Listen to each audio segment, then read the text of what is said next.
Greetings. We're going to talk about the Revocable Living Trust. But before we get into the questions, I'd like to know what brought you here tonight. Are you trying to avoid probate, understand how a trust actually works, or figure out whether you need one at all? Put it in the chat.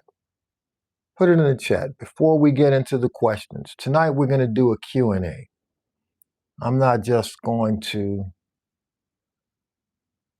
lecture tonight, if you will. I use that word loosely. We want to talk about what are you trying to do with your revocable living trust. Put it in the chat. I am working through some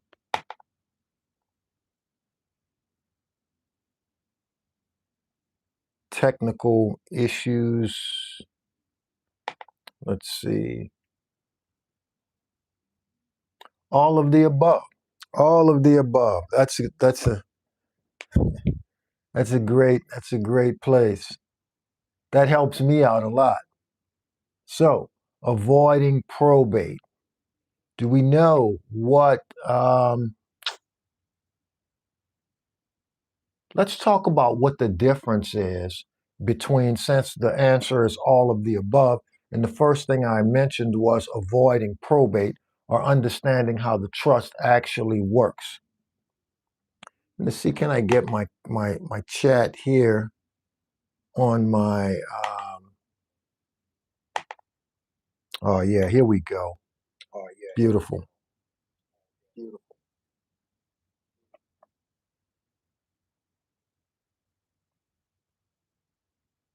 Okay, so let's see what we have.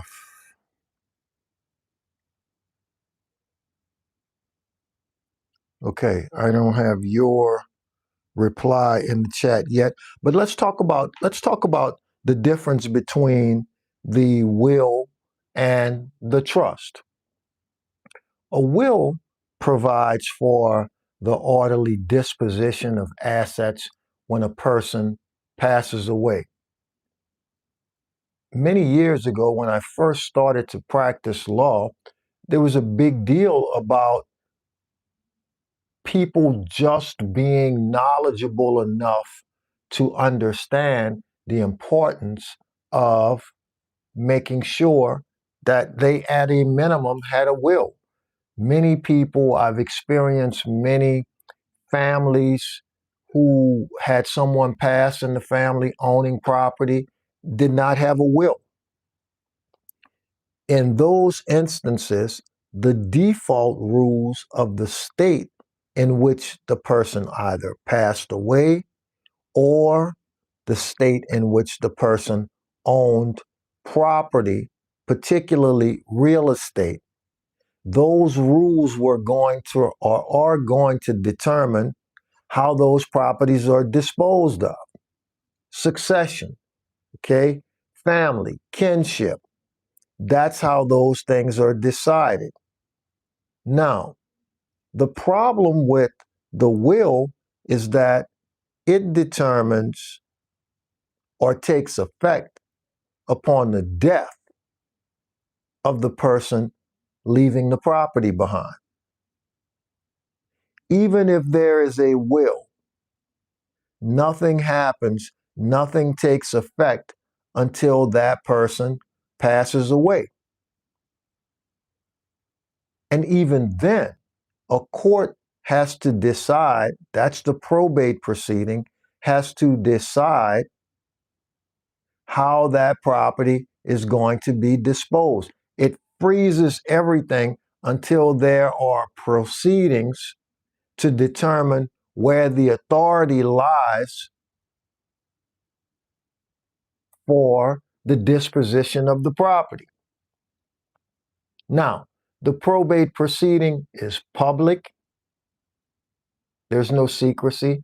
Anyone can go down to the court and see exactly what the family has, what was left behind. The probate proceeding in many instances can take anywhere from 12 to 24 months. I've seen them go extend beyond that amount of time. Now, here's the difference. The trust, on the other hand, takes effect immediately upon funding and execution, signing. So the trust that we're talking about tonight, the Revocable Living Trust, is what we call in the law an inter vivos trust. That means that it takes effect while the person is alive. That's what inter vivos means, while living, right? So you create your trust agreement. Think of the trust agreement like a bucket that's going to hold all of your assets. And many people believe that the trust is something that is left for or used by older people or rich families. Nothing could be further from the truth. The trust is a tool that can be used by anyone who wants to provide for the orderly disposition or disposal of the property that they leave behind. Whatever you own is capable of being placed in a trust. If you don't want the family to encounter drama regarding who should get what, who has the authority, then the trust is the document. It doesn't matter how valuable your assets are. The only thing that matters is that you want to provide for the orderly, keyword orderly, disposition of those assets. So that trust agreement, once that trust agreement is created and signed, then the only thing left to do is to fund the trust. Funding the trust. That means the person establishing the trust transfers their assets into the trust, titles their assets into the trust. That means that those assets are technically now the property of the trust. Now, for the Revocable Living Trust, guys, here's the beautiful part about the Revocable Living Trust. You get to control it. As the name states, you can revoke it at any time that you want to. That means you can change it, you can amend it, you can move pieces in and out as life happens, as we acquire or as you acquire additional assets. You may decide that you want to take something out of the trust, sell it, liquidate it, replace it with something else or not. You have the option to do that during the course of your lifetime. Now, let's talk about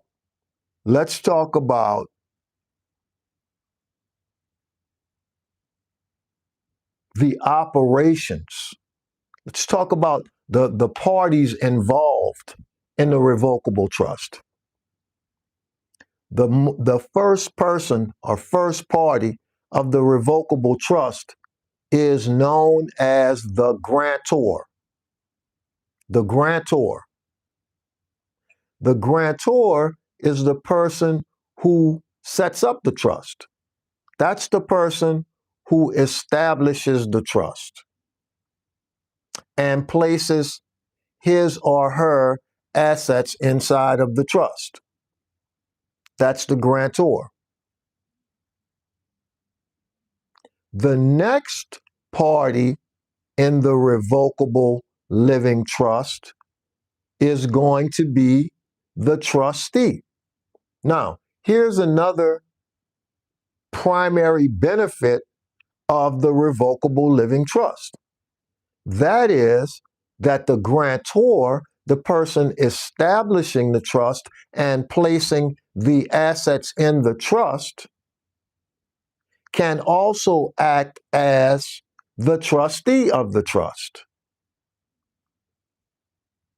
So that continues the same level of control over the assets that the person had when those assets were titled in his or her personal name.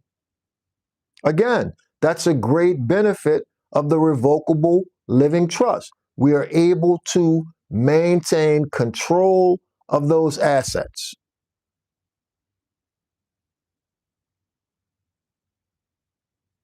The next party in the Revocable Living Trust is going to be the beneficiary. And for purposes of the Revocable Trust, the beneficiary is the person who establishes the trust for his or her lifetime. So on a revocable trust, we have the grantor, the trustee, and the beneficiary. And all three of those parties can be combined into one. Now, there can be remainder beneficiaries on the trust when you pass. It's a must in order for the trust to remain valid. That can be your kids, your siblings, whoever you deem that you want your property to pass to after you're no longer here. I said this wasn't going to be a big lecture, guys. Put it in the chat. What are your questions? Biggest question you have about a revocable living trust. What is it? What do you want to talk about tonight? Avoiding probate,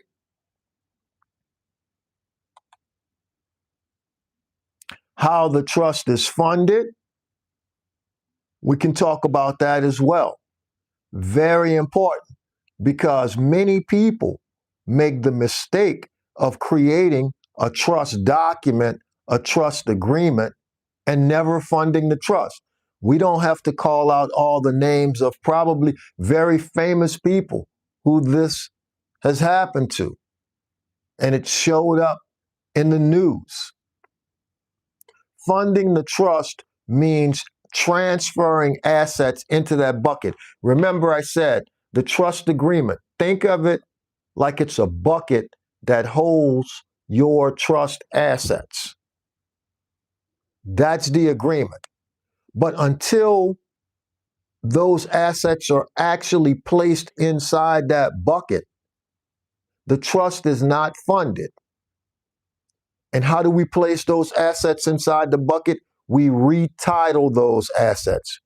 We change the name of ownership on those assets. And we change the name of ownership on those assets in the same manner as it would be changed or retitled in the normal course of business. If we're placing our primary residence into the trust, then we would execute a new deed and record that deed at the county courthouse. That's how that would be done. If we were placing household properties, household furnishings, artwork into a trust, we could either donate that property to the trust, or we could execute a bill of sale document transferring those properties into the name of the trust. Now, there are several assets that we don't want to retitle or change the name. And we'll talk about some of those. We'll talk about some of those in a moment. Put it in the chat, guys. What are your questions? Okay, I got a question here. Vibrant Flow. Thank you for joining. If the grantor is listed as the trustee and one of the beneficiaries and the trust gets hailed into court, doesn't that get the risk of the judge considering it a sham trust? Not the Revocable Living Trust. That's the trust that we're talking about tonight.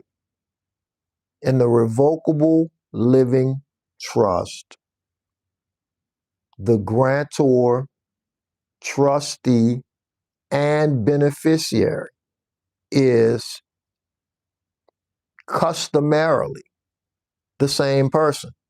Now, in some instances, the Revocable Living Trust is created and the grantor may elect another person, maybe a family member or a close acquaintance or something, to act as the trustee.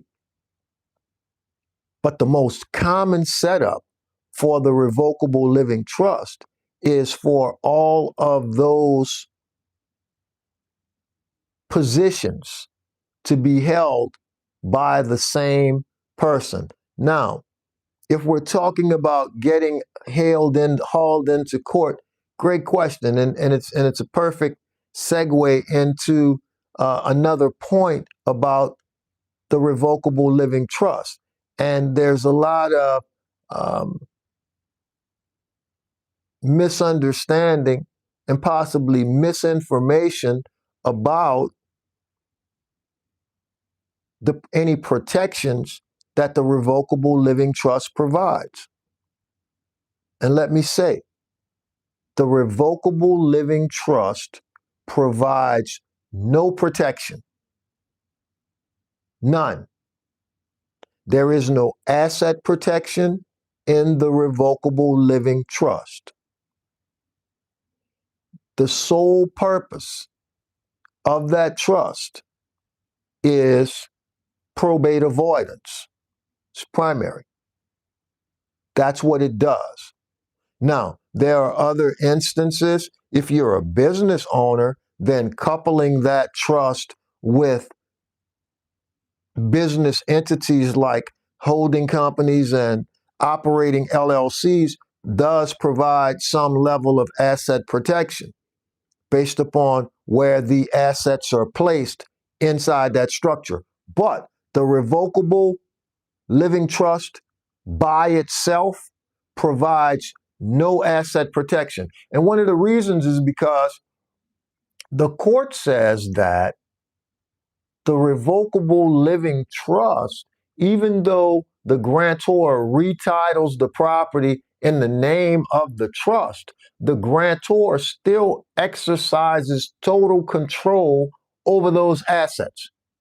And because the grantor has not separated his or herself from the ownership of those assets remain reachable by creditors, lawsuits, anything like that.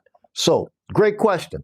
But the Revocable Living Trust provides no asset protection. Thank you for that question. So, oh gosh.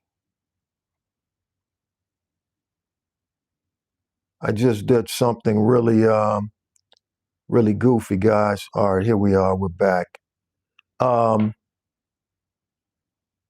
Where else are we going to go? Another question. Here's one that comes up a lot. Here's one that comes up a lot. Can I place my primary residence inside of the Revocable Trust if I have a mortgage on the property? And the answer is because most people understand that inside of their mortgage agreement, there is a clause there,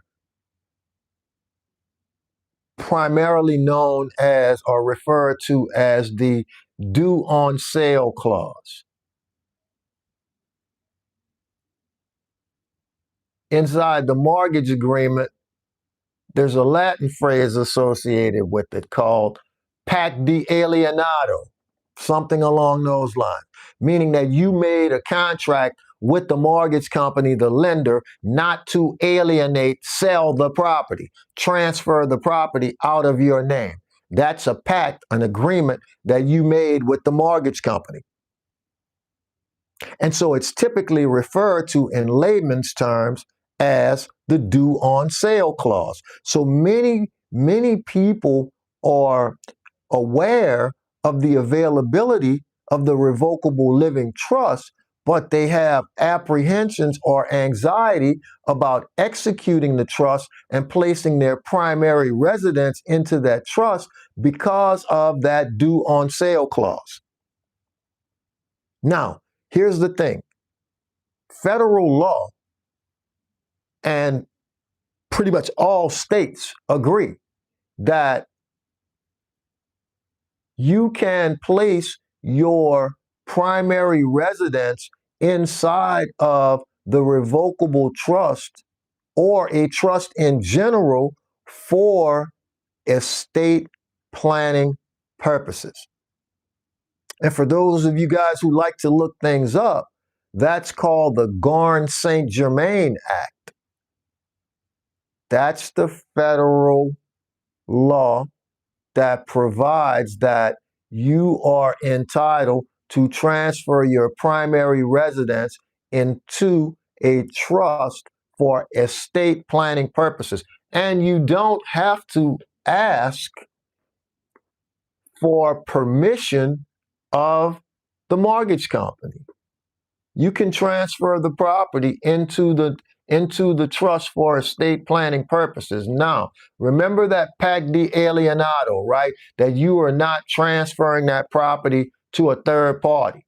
You're not alienating the property. So what does that mean? That means that you, as sole beneficiary of that trust that you're transferring it into, you must remain as the controlling party, sole beneficiary of that trust. If it's a family, if it's a husband and wife or spouses who own this property and execute either a joint trust or singularly each execute their own trust, then that property is still able to go inside of the trust. But each person has to be the sole beneficiary. Each person, that means that the property, the deal that the mortgage company made with you, you're living up to that deal because you remain primary on that trust, meaning the title ownership of that property. No third person has been allowed to intervene into that relationship. And you get to transfer the property. Now, many times people say, well, I hear you and I understand, but what if I want to let my mortgage company know that I'm going to do this? Perfectly understandable. Perfectly understandable. Then there's a letter that we use to inform the mortgage company of the intent to transfer the property into the trust. That's fine, no problem. It's not like they're going to send you a correspondence back saying, we forbid you to do so. They're simply going to say, well, once it's recorded, once the new deed is recorded in your county land records, then send us a copy of the recorded deed. That's what they're going to say. Sometimes, mortgage companies are like banks, right? They all have their own policies and, some ask for this, others don't. It just really depends. So even though there is no requirement that you notify them, if you choose to, simply send them a letter letting them know your intent with your loan information in the subject area, right? And they generally respond back pretty quickly. You're going to send that, and we have that letter in our Revocable Living Trust kit. I think the link is in the description. That letter is going to be sent to your loan servicer. That's where you're going to send it. Because as we all know, mortgages change hands almost as frequently as players change teams.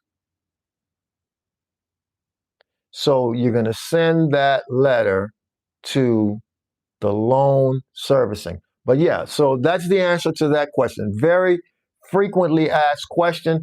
Can I place my primary residence into a trust for estate planning purposes? Now, for those of you guys, if I have anybody out there, if there's anyone out there who is if there's anyone out there who own investment real estate, it works a little bit differently. That's another conversation. That's another live. And if you are one of those persons and want to have that conversation, send us a message or a DM on our Instagram channel. But that's a little different. So you must be very mindful. It's not that simple for investment real estate. It's a totally different procedure. More questions, guys? Absolutely, my pleasure, Vibrant. More questions, guys. What did you? What's your question about the Revocable Living Trust? What do you want to know about how it works? Let's talk about this while you guys put the questions in the chat about what a trust fund is. It's a lot of misconception surrounding what a trust fund is. Anybody want to take a stab at it? Put it in the chat, guys. This is a Q&A. There's no judgment here. The entire purpose and point of this is to engage and to enlighten. Anybody want to take a stab at what a trust fund is? You may be surprised. You may not be surprised. I don't know. But here's the thing. The trust fund. I think the most common misconception that I've encountered is that many people think that the trust fund is a purely financial thing. It's a purely financial transaction, monetary, right? But it's really not. The trust fund can be created with anything that you own, no matter what the value of the property, whether it's money, whether it's physical property. Value has no place in it other than the fact that it's valuable to you, what it's worth to you. But as it relates to setting up the trust fund can be established with anything that you own. And the starting point for establishing any trust fund is the trust agreement, that document. Everything starts with the trust agreement. You can't have a trust bank account without a trust agreement. Certainly can't have a trust fund without a trust agreement. So everything starts with that trust agreement. And for purposes, if you're just joining us, we are talking about the Revocable Living Trust. That's the subject of our conversation here tonight. and whether or not you want to avoid probate, understand how the trust actually works, or figure out whether or not you need one at all. Now that's an easy one. Whether or not you need one. Do you own anything?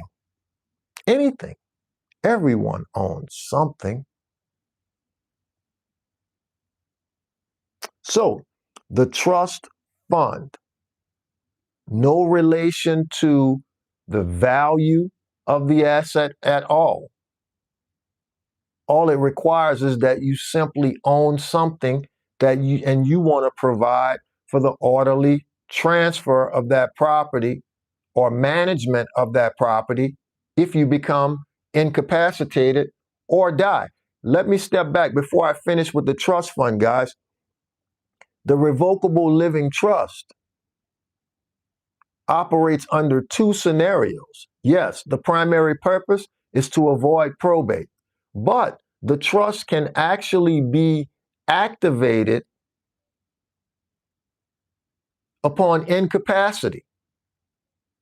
Someone gets into an accident, is placed in a hospital, needing long-term care, maybe unable to make decisions or care for themselves. In that instance, the trust capacity, the trust is triggered, and your successor trustee steps in to your shoes. And I'm going to go back because I haven't talked about that person, that party to the trust agreement. So the trust can be triggered either upon incapacity of the grantor or the death of the grantor. Now, let me finish on trust fund. So anything of value. We talked about the trust agreement. Everything starts with the trust agreement. Think of it as a bucket that you place all of your valuable assets inside of. But placing those assets inside of that bucket requires retitling those assets, not just stuffing everything in there and saying, I'm done. We must retitle those assets. Now, the trust agreement, signing the trust agreement establishes the trust. It's established. We have a trust agreement. The trust agreement has been executed in front of a notary and whatever other execution requirements are necessary in your jurisdiction. That's one of the main differences of trust in the various jurisdictions. Trusts basically operate the same way across the board, but one of the variances in trust is how they're actually executed in the various jurisdictions, and or whether or not that trust actually has to be recorded. So the trust agreement is there. That's the bucket. So now we have the trust. We're talking about how do you establish a trust fund. So now that we have the agreement, once we place those assets into the bucket properly, retitling those assets, that is what's known as funding the trust. That's how you fund the trust. You retitle the assets. Until you retitle the assets, you have not funded the trust. All you have is a trust agreement. Once those assets are properly retitled, the trust becomes funded. That's the trust fund. That's all it is. There's no magic. There's no backroom handshakes. There's no cigars. None of that. It's just that simple. That's what a trust fund is. Doesn't matter what you own. If you want it inside of a trust, that's how you place it inside of a trust and create your trust fund. Now, I talked about the variables of executing your trust agreement. Again, some states require that the agreement be executed before a notary. Some states require that the agreement be executed before a notary and witnesses. You have to find out in your particular jurisdiction what the execution requirements are, because you don't want to go through all of these things, titling and all of those things like that, only to discover when it's time to use it, or a family member discovers when it's time to use it that it wasn't properly executed. So that's important. And that's what a trust fund is, simply. That's all it is. Again, you don't have to be rich. There's no magic. There's no special deal. There's nothing. Your assets, trust agreement, executed properly,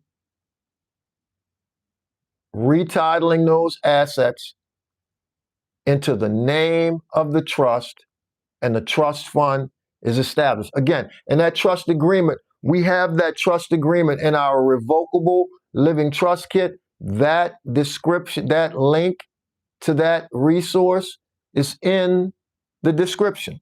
More questions? Instead of a revocable living trust, why not just use a last will and testament? Well, I thought, maybe you joined us after we did that third party managed for beneficiary. I'm going to deal with that. Okay, why not just use a last will and testament? Because the last will and testament means that your family's got to sit on that bench at the courthouse for 18 to 24 months. It means probate. That's what last will and testament does. The difference between the will and the trust is that, look, who would not want to establish the authority while they are alive to say, if something happens to me, then I am putting and placing or in writing who has the authority to act in my place and stead. I can do that right now while I'm alive. That's called an inter vivos, while alive. That's what the Revocable Living Trust is. It is an inter vivos trust. The last will and testament, sure, it is drafted on the testator's behalf while the testator is alive, but nothing takes effect until the testator is gone. And then probate freezes everything in place, status quo, until such time that the court can determine where things go. Now, here we go. You had the opportunity to establish where things go and leave it in writing and keep your family out of probate court before you either became incapacitated or passed away. Who would not opt for that one? I say, a will, and I practiced law for over 30 years. I say that a will is like a dinosaur. Honestly, who wants one? Now, there is a document that works in conjunction with the trust. Maybe you've heard of it. It's called a pour-over will. It has a purpose. The pour-over will has the purpose of ensuring that any assets that the grantor left behind but had not retitled those assets into the name of the trust, that eventually those assets will come into the trust and disposed of according to the grantor's list of beneficiaries in the trust. But that asset still has to go through probate. But usually those are minor assets. Maybe you acquired something late and didn't get around to putting it into the trust. But the overwhelming majority of assets owned by the grantor had previously been transferred or retitled into the trust. Those things are there. That pour over will just makes sure that eventually, even though it has to go through probate, it's going to make its way back to the trust and get into the hands of the right people. It won't be disposed of according to the default rules of the state as it relates to succession. But other than that, we want to stay away from wills and testaments at all cost. At all cost. Everything freezes except the bills. Imagine your family. Imagine your family in a situation, you're the breadwinner and everything's still in your name. That's the problem. If everything is still in your name, everything is going to probate. And if there's no second account where somebody else has got access to it to cover all the family expenses during that 18 to 24 months period while the judge figures out where things are supposed to go, then the family is going to have problems. Doesn't matter. The bank is not going to release money, no matter how deleterious the situation is for the family. They're not going to release the money. They're going to wait for a judge's signature. Mortgage payments are still due. Property insurance payments are still due. Taxes are still due. Kids' tuition. Everything is still moving. But the money is frozen.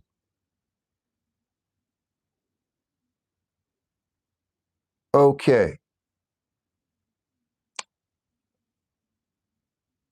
Okay. And so then there was a question from Tiz that asked about third-party manager or beneficiary. I guess third-party manager, right?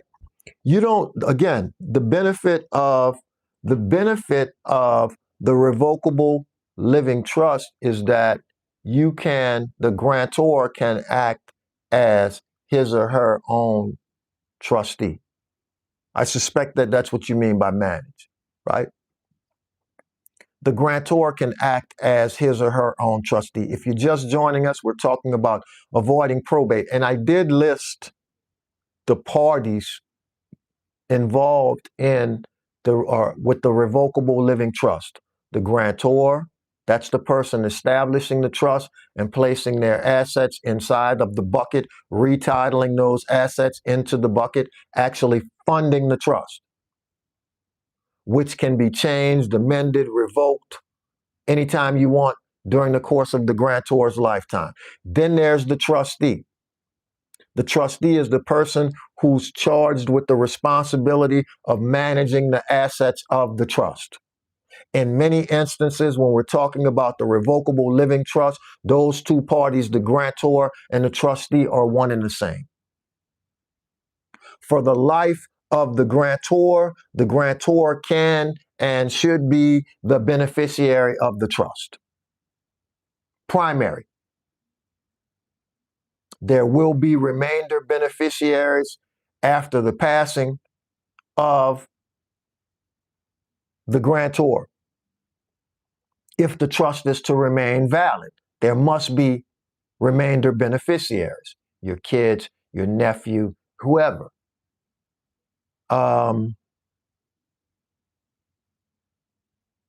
Now, here's another party, very important to the Revocable Living Trust, and that person is your successor trustee. That person you must give great consideration to who you appoint or select to act in that position, because that person is you. That's the person that you're relying upon to fulfill your wishes in the event that you either become incapacitated or pass away. That selection is not to be made lightly. It's not. The successor trustee, that's the person who steps into your shoes in the event that you can't act. Now,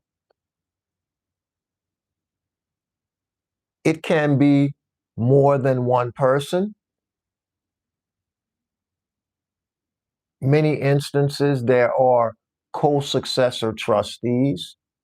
Maybe you have two kids and you want to leave things to them equal. As we say, share and share alike. It's not uncommon that you might leave both of them as co-successor trustees. Both have equal authority. Then there are other situations where one successor trustee is appointed or chosen, but an alternate successor trustee is also selected in the event that the primary successor is unavailable or unwilling to serve at that particular time. So there is an alternate. In instances where something happens and there is no alternate, we see things like adult beneficiaries coming together to agree and name a successor trustee, or a provision in the trust agreement giving the court or asking the court to appoint. We would stay away from that as much as possible. But the successor trustee, very important person, very important. And much thought and deliberation should be given. Most people already know who they would want to act as their successor trustee, who's going to affect their wishes, who's going to do those things. But it's not to be taken, it's not to be taken lightly. Any other questions, guys? Put it in the chat. What are your questions about probate avoidance, the Revocable Living Trust? What about insurance? What about insurance? What about IRAs and 401ks and all of those things? How are those things treated? Well, I'll tell you this. If you have any of those assets, you do not want to, those are things that are not placed in the trust. They're not titled inside the trust. You don't want to title those assets inside the trust because they trigger income realization events, meaning they trigger taxes. If you change the name, the title, the ownership of any of those assets, you are going to trigger taxes, income realization. So how are those assets treated in relation to the trust? What you want to do is you want to make the trust the beneficiary. So your plan administrators, you may have that conversation with those persons, and you're going to execute the beneficiary designation form. You're going to make the trust the beneficiary of those assets. That's how that's done. That's how it's done. And that avoids triggering any income realization issues. life insurance. You can make the trust the beneficiary. Life insurance proceeds are paid into the trust. What are some of the things that you don't want to place in the trust? Again, the IRA, the 401k, vehicles. I get that question all the time. Well, I want to put my cars in the trust. We want to avoid vehicles being placed in the trust. And the most obvious reason, well, two reasons. One is because a vehicle doesn't have to go to probate, right? A vehicle can be transferred at the OMV or whatever it's called in your jurisdiction. It doesn't have to go to probate. And number two is placing a vehicle into a trust, into the trust, brings the potential for liability inside the trust and places the trust assets at risk. If the vehicle is placed inside and there's an accident, and let's say that, as it happens in many instances, that the injury or harm caused exceeds the amount of the insurance,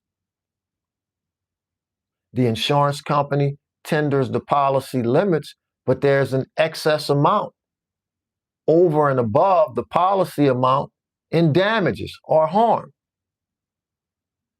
And now because the vehicle was titled in the name of the trust is the defendant. And so now the trust assets are at risk and exposed to satisfy that judgment. That's why we don't place vehicles, boats, cars, trucks, none of those things belong inside the trust. None. Your questions in the chat, guys. I'm starting to feel like a law professor or something. Put the questions in the chat. Let's engage. Help me out. If you're just joining us, we're talking about probate avoidance. That's the primary purpose of the trust, the Revocable Living Trust. It provides no asset protection. When we're talking about asset protection, we're talking about a different type of trust. And please understand that there is an order and there is a sequence to all of this. Many people want to jump into the super world of complicated transactions before they even have the basics in place. The basics starts with the Revocable Living Trust. Think of it like this. There is, and you probably heard about this type of trust before. There is the Revocable Living Trust, which avoids probate. It can be amended, revoked, all of that stuff at any time during the grantor's lifetime. Grantor can act as the trustee, meaning you're able to set it up and then manage those assets for the rest of your life. But then on the flip side, there is the Irrevocable Trust. The Irrevocable Trust. The Irrevocable Trust is where the asset protection, protection from creditors, protection from lawsuits, that protection lives over here on the irrevocable side. Now, think about the revocable and the irrevocable like this. The revocable is like your wallet. You keep it in your pocket. You use it every day. You have a couple of notes in it, right? Some 20s, couple of whatever you carry around. Credit cards, however you move. You can move things in, out, the things that you use in your daily life,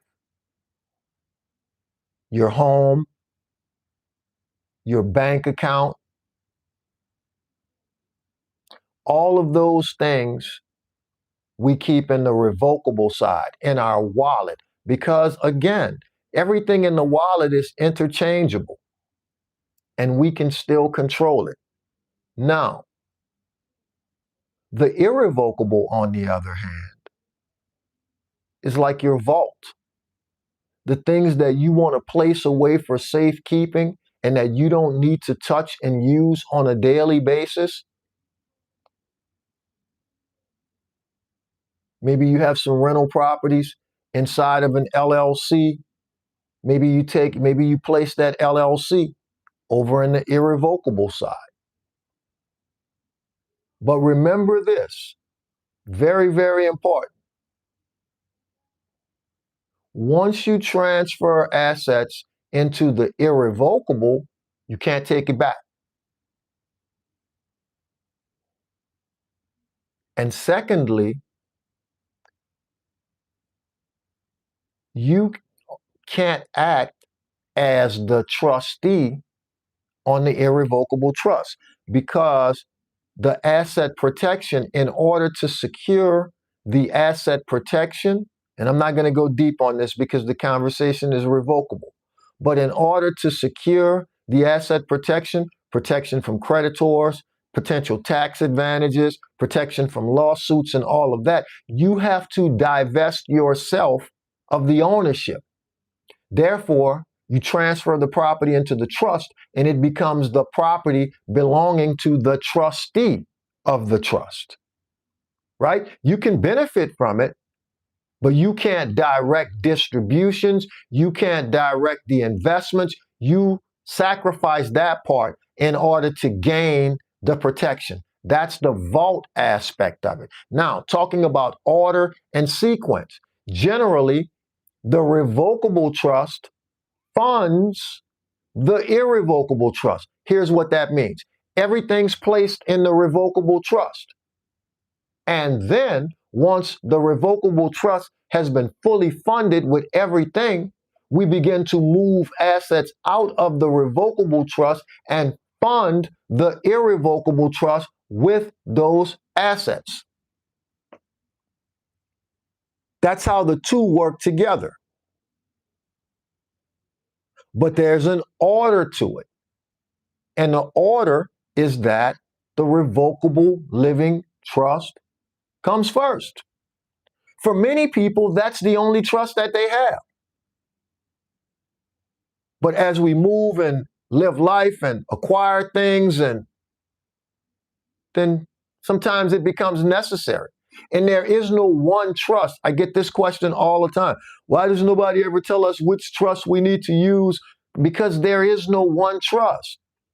And it's really dependent upon what you're trying to accomplish. What's your objective? There are many different types of not only revocable, but irrevocable trust. There's irrevocable asset protection trust. There's irrevocable life insurance trust. There's all kinds of trust. It depends upon what you're trying to accomplish. What do you own? Determining what should own it. Those are the questions that we have to ask first. Many people just want to go jump and go straight, go Google something and go find some paperwork without even asking the right questions, only to find out when it's necessary for these documents to have effect, that what they did was meaningless. It happens all the time. It happens all the time. And that's why I put together the Revocable Living Trust Kit. It not only walks you through the entire process step by step, but making sure that you're not just signing something, but also understanding every single part of it. That's important. That's important. Questions, guys?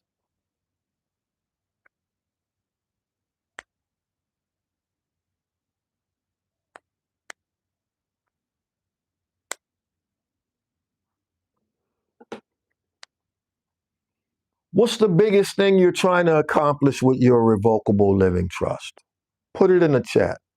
What's the biggest thing you're trying to accomplish with your revocable living trust? What is it?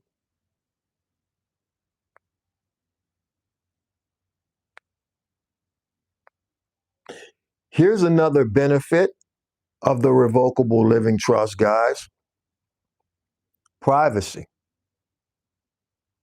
Who does privacy matter to you? If privacy matters to you, put a 100 in the chat.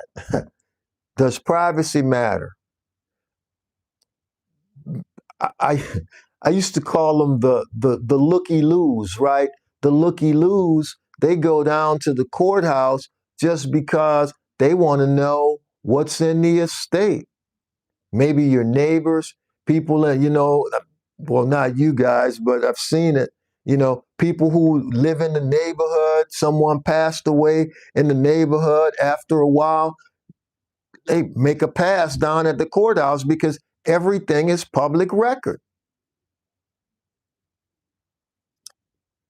Even the disagreements are going to become public record.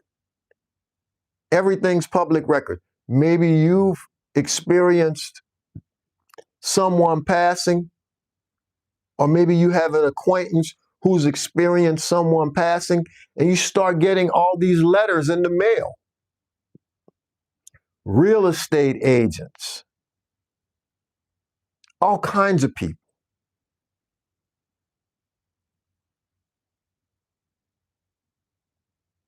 saying, let me know if you want to sell.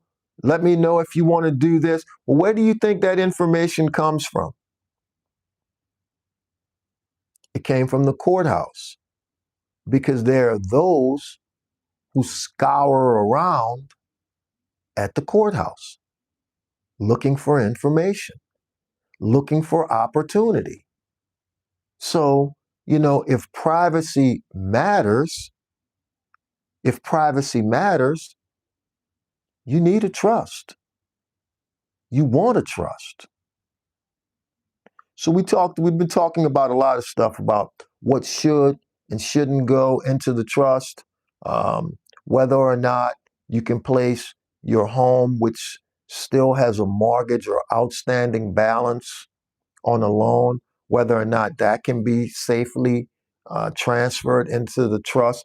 The answer is yes, as long as you're doing it for estate planning purposes and you remain the beneficiary on the trust. Yes, you can do it. Permission from your mortgage company is not mandatory. However, many people choose to send that letter anyway, informing the mortgage company that they intend to transfer the property into the trust. All of those things are part of our revocable living trust, as well as templates for your warranty deed, transferring your property out of your name into the name of your trust. Okay, how to do that, how to structure the deed, where to take the deed once you have completed it, how to execute the deed. Again, execution requirements vary depending upon what jurisdiction you're in. That's the one thing that, and we note that in the trust kit, making sure multiple times that you check that to make sure that if notary and witness requirements, understanding what those are and how many witnesses are necessary, if any, in your jurisdiction. When we're talking about transferring real estate, that's the warranty deed, right? If you want to fund your trust with your primary residential real estate, that's a big deal for most families. To not have the family home have to go through probate, that's a big deal. And we walk through in the trust kit step by step on how that takes place, what you need to do, all of those things, including the letter to the mortgage company if you want to advise your mortgage company. Look, one of the biggest things that I've encountered over the years, older um, people, who in some instances still hold on to the idea of the last will and testament. I have my last will and testament. We're not going to change anything. The will, I had the will done 21 years ago. It's still good. I didn't, everything that I own, it's right there. I'm not going to change it because I don't want any problems. I still have a small balance outstanding on the loan. I don't need any problems with the mortgage company. I hear that all the time from older Americans, right? I hear it all the time. And getting them to understand that they can execute the trust and not place themselves or their family in harm's way by doing so. And in addition to that, avoid the delay and grief associated with having to go through a probate proceeding. And I'm telling you, it's delay, it's grief, it's 6 to 8% to the lawyers of the estate value. All of that, all of that.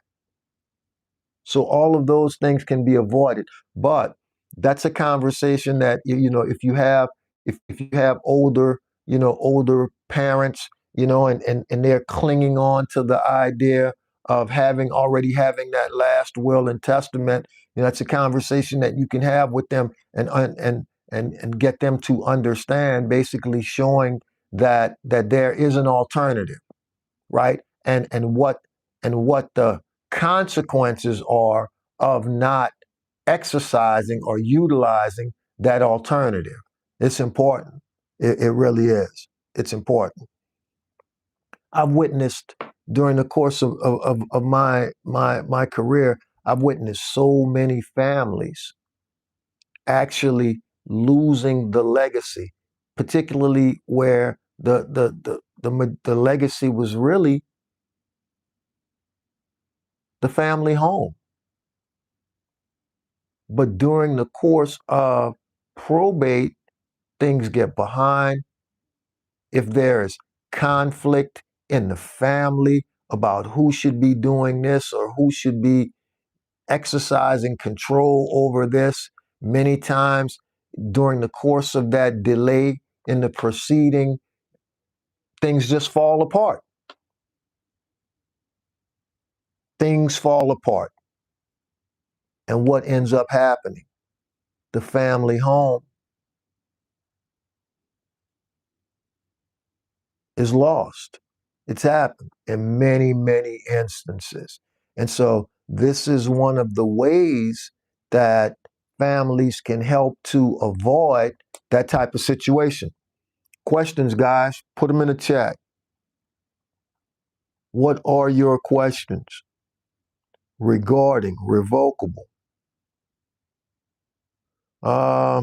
And not my revocable right to protect my irrevocable in case of an accident, to protect in case of an accident.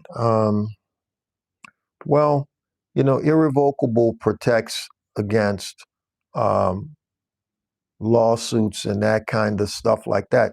And I'll share with you how that works.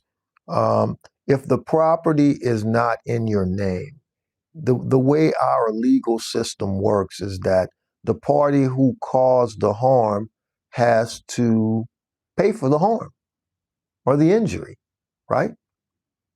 If you transferred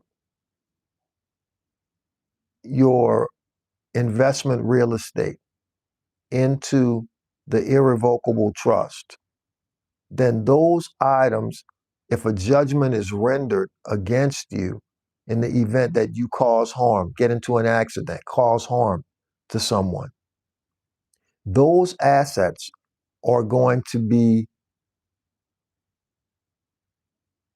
not going to be exposed for satisfaction of that judgment.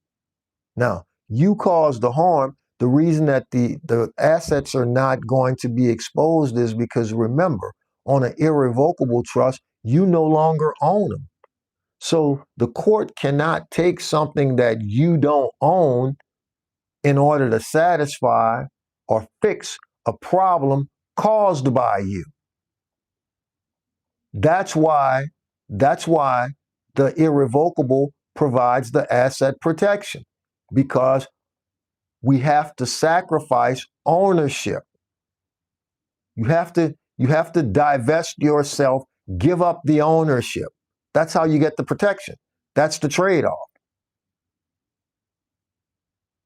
But remember, on a revocable side, if something happens, those assets are not protected because they are still theoretically owned by you, even though they're titled into the name of the trust.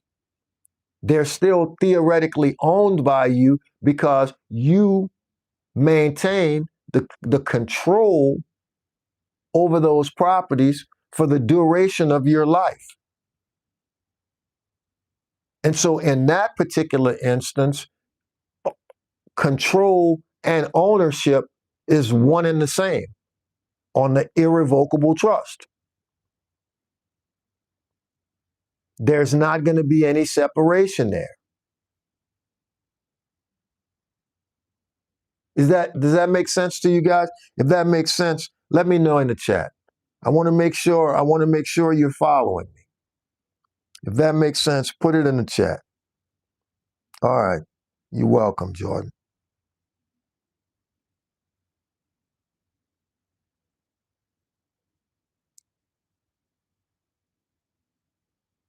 What other concerns you guys have or questions you guys have about the Revocable Living Trust?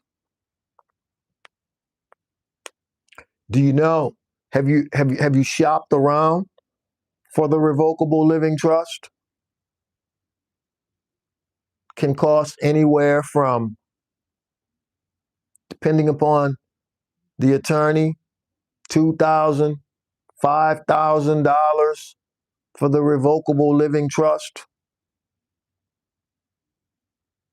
That's one of the reasons that I created the Revocable Trust Kit, so that everybody, no matter what you own or how much you have, everyone can put something in place, can put the trust in place for the orderly transfer of their property and understand it at the same time, to really understand it at the same time.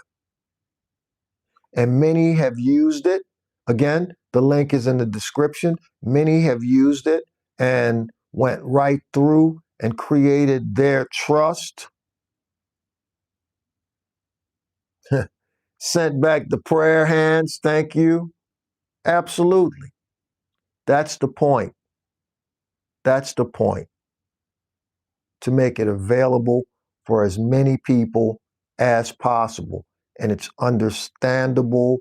It's composed and put together in a way that we've anticipated all of the potential questions or things that you might say, well, how do I do this? And right when you say that, there's the explanation right there for it.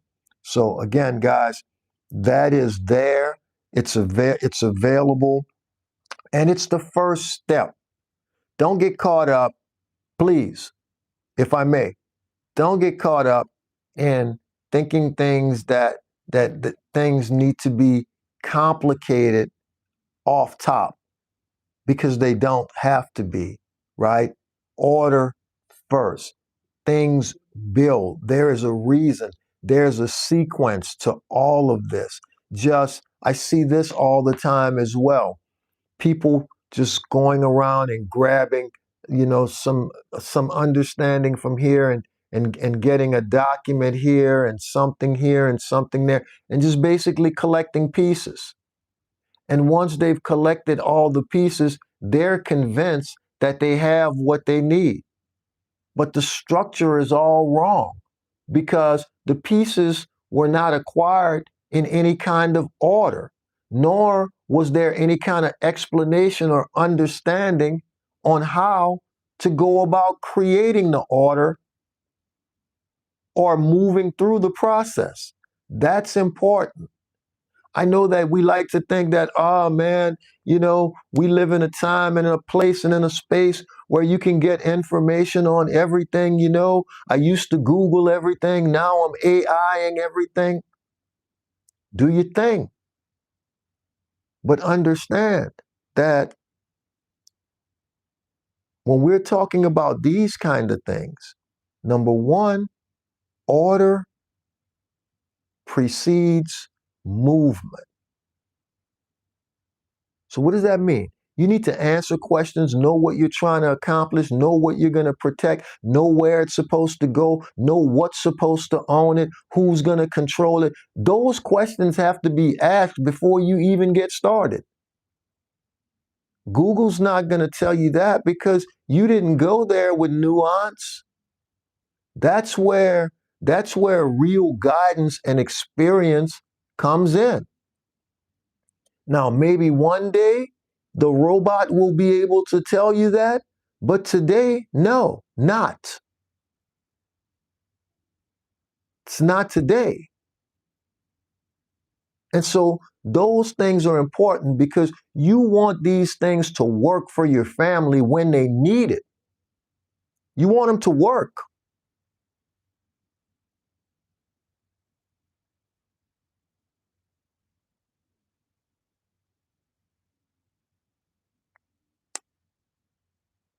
We are 45 and we want to get grant money flowing into the nonprofit and invest the money to live off when we pass away.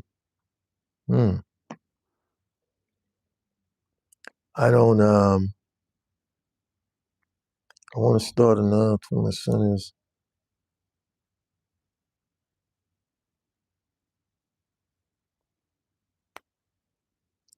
That's a conversation.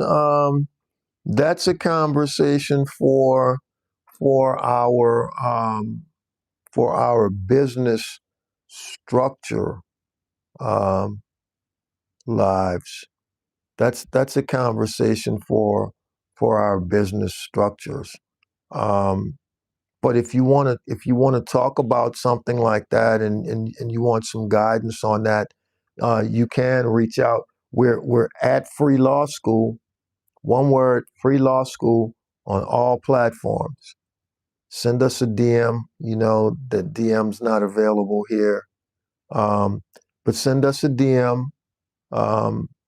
And if you're not subscribed to the channel, please subscribe to the channel, turn on your notifications, because there are many videos there, long form videos there that talk about many of these issues, guys.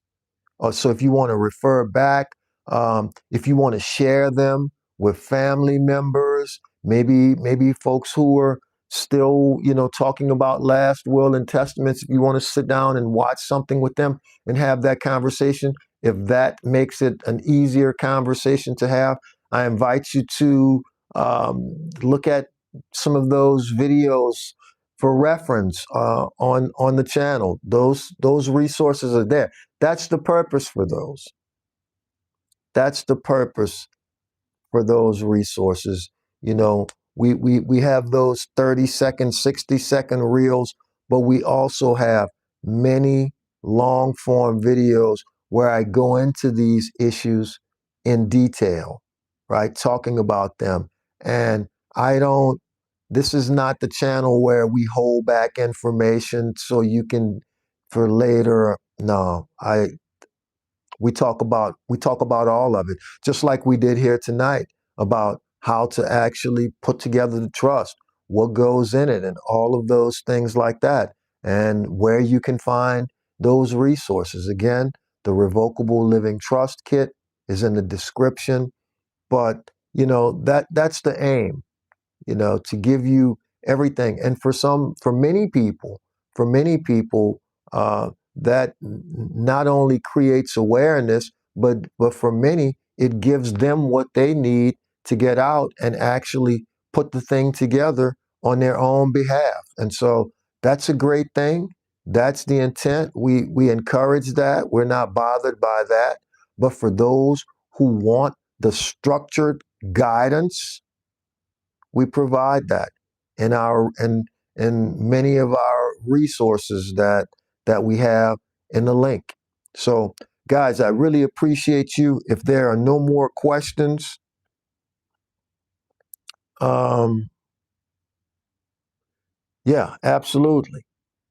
If there are no more questions, guys, I appreciate you guys joining, and please feel free to subscribe to the channel and come back for another live, maybe on our business structure live evening. But turn on the notifications and you'll know that we're here. Thank you so much for joining. I hope you guys have a great evening. And again, please remember the link in the description for the resource. Have a great evening.